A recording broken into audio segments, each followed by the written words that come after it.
We're now in the third week of the playoffs, so you would think since there are fewer teams, there will be fewer great plays to choose from for our plays of the week. Well, I'm here to tell you, my friends, that you are sadly mistaken. Play number 5 up in Forsyth, Mary Persons Quinn Wilson, only from 5 yards out, but breaks about 5 tackles in the process, helped Bulldogs get a win. Number 4, Kieras Jackson had a field day against North Murray, and this is just one of his touchdowns. Yes, he had multiple. Big throw from Antonio Gilbert. Jackson adjusts, comes down with it. We aren't done with him. Number 3, Ahmad Barron on 4th and 2 against Stratford. Gets the 2 and more. Touchdown. Gave the Trojans the lead and the win on Friday over the Eagles. This was tough to decide between number 1 and 2, but here is number 2. Marcus Jolly is having a holly jolly playoff run. It's the best time of the year. I don't know if there'll be snow, but listen to the fans cheer all the way back on this kickoff to help Northside roll Langston Hughes. Number 1, when you have a nickname like Action Jackson, you better make some big plays, and that's what he did on Friday night. A punt return to the house. North Murray hopes they never see number 7 again. It's just not fair, folks. Kieras Action Jackson, your top play of the week. 5 area teams still alive in the playoffs. We'll start at the top in 6A. Northside on the road at Glenn Academy in the quarterfinals. Move on down to 4A. The Mary Persons Bulldogs hosting Blessed Trinity in Forsyth. 3A, Peach County on the road at Westminster. Talk about a great game. Can't wait for that one. Also, Crisp County hosting Pierce County. Public A, Macon County hosting Manchester in Montezuma.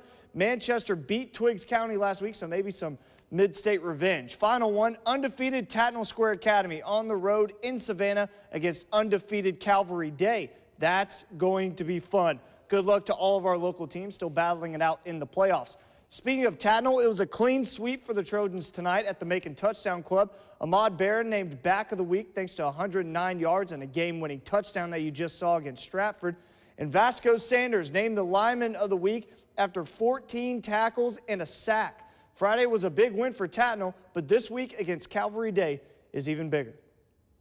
Well, a lot of it was our defense. Our defense held them to just one touchdown, and, we went up early in the second half and just held on. We got to stop the run. They're an I team that likes to run the football, power right down your throat, and we got to be able to stop the run and find a way to run the ball against them. They're huge up front, and they'll be tough to block. No, it's not Lil Jon, but the Stratford faithful were screaming, "Let's go!"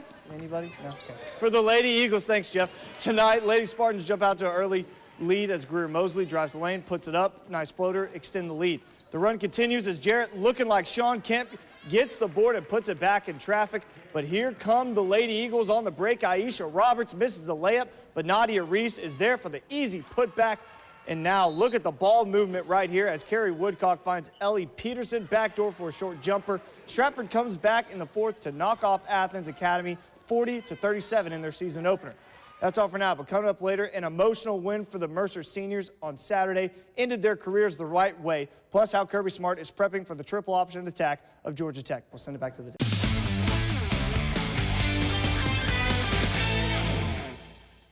The triple option, what used to be the norm in the old days of college football, is now an obscure offense that gives defensive coordinators headaches. Just ask Mercer's defensive coordinator, Mike Kolakowski.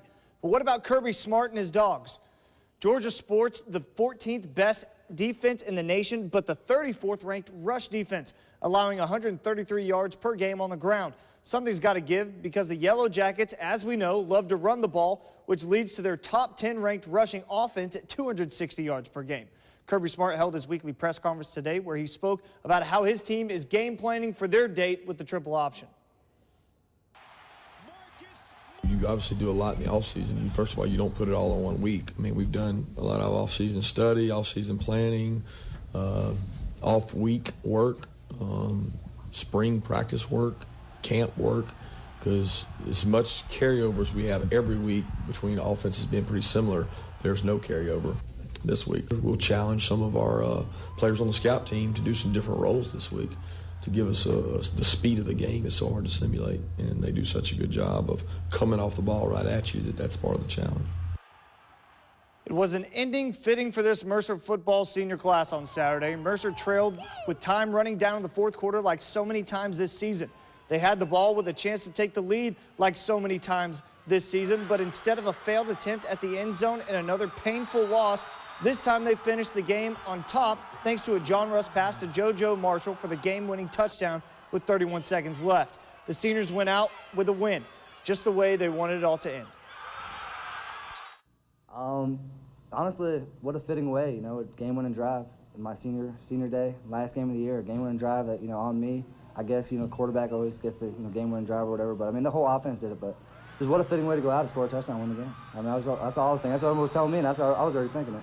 Oh, it's just something that I'll remember. This whole senior class will remember for the rest of our lives.